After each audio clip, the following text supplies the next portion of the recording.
everybody, it's Neenah. Thanks for joining me today. I'm very excited to be bringing you this video as part of the Simon Says STAMPtember release blog hop. I am really excited about STAMPtember because STAMPtember is always a fun event celebrating our love of stamping and all of the different things that we make with stamps. And I wanted to share this video that features some of the new products.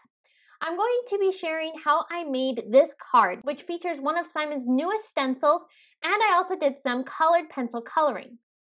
The stencil that you see here, this is the Deborah stencil, and I just love the delicacy of this stencil. It is so beautiful. I'm going to be using this stencil to show you how I created that card that you see there. I'm going to be creating a second version of that card in different colors, but the same process will apply. I started off by laying my card base onto my stencil, and I'm neutralizing some painter's tape onto the sleeve of my shirt.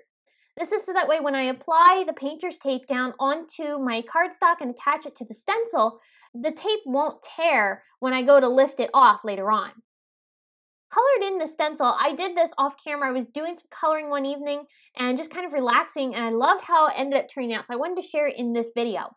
So I started off by taking my Prismacolor pencils, and I made sure they were really sharp, and I started coloring in the different areas of the stencil. Now for the first card that you saw there, I did that in a rainbow pattern, so I picked out a bunch of different colors in a rainbow hue, and then I just colored in this stencil in a rainbow pattern. This particular stencil I wanted to do in blues. I wanted to do something totally different and kind of see what would happen if I did it in some more monochromatic tones. And I love how both of them turned out.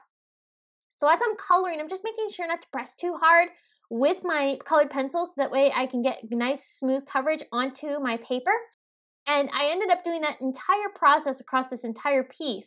So I ended up with a beautiful pattern on my card base. Now I haven't removed the stencil yet, and I wanted to show you that there are two ways that you can finish off this card. A, you can leave it as is. You don't have to add any fixatives or anything over the colored pencil. However, I wanted to show you also that you could smooth out the coloring with GAMSOL. If you take a blending stump and some GAMSOL and just go over top of the colored pencil coloring, it smooths it out and gives it a very fine finish. It has almost the look of, say, a marker in a sense. Now for this particular card, I did the GAMSOL over top of the colored pencil. But on the other card, the rainbow one, I left that one as is, and I did not add any GAMSOL over top of the coloring. And that ended up with two very different results, but I loved how both of them turned out. And I would love to recreate these again using the same techniques. So I went over top of all the different areas with the GAMSOL and colored in those areas, and you can see the differences between the two as I have them laid here. Now I'm working on creating the rest of the card, and I'm stamping out the word together from the new Together stamp set. And I'm going to fussy cut this out because there isn't any dies for this yet. I wanted to go ahead and have this popped up off of my card, so I went ahead and cut out the word together, and I stamped that in both some blue violet and island blue ink, and I'm going to be adding those onto my cards. Now I also have this stamp set, which is You Got This, and I created this stamp set for Simon. I've wanted to have a stamp set that had some really great encouraging sentiments in it, so I came up with a bunch of these and put them all into one stamp set with a very simple font so they match with all sorts of cards. And I really love how they turned out. So I hope you'll check out that stamp set down in the video description, or you can find it over at my blog. So I'm stamping one of those sentiments onto some island blue cardstock with some clear ink, and I added some white embossing powder over top of it and heat set it. Now I'm trimming this down into a banner that I can add onto my card. This banner, I'm just going to have some very simple edges on this. It's just going to be a rectangular banner, and I'm going to pop that up off of my card. I'll also pop off the word together as well. And then on each card, I also added some ice cube gems from Lucy's cards over top of the circled areas of the design. And that really finished off the card and gave this medallion a beautiful feel. You can see how those gemstones catch the light. I just love how beautiful these gemstones are and how they really pick up the colors underneath.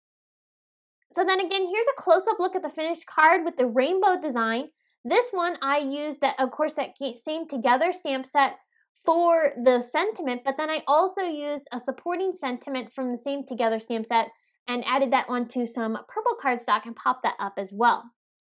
So I hope you will check out the video description for links to my blog for the blog hop, as well as links to all of the new STAMPtember release products and the products that I used in this video.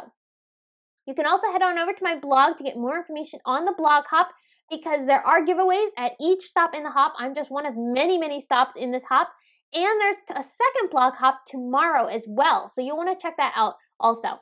So everything is in the video description. Check that out. And I hope you will enjoy the rest of your day and the blog hop. And thanks for stopping by and spending some time with me. I'll see you again very soon. Bye!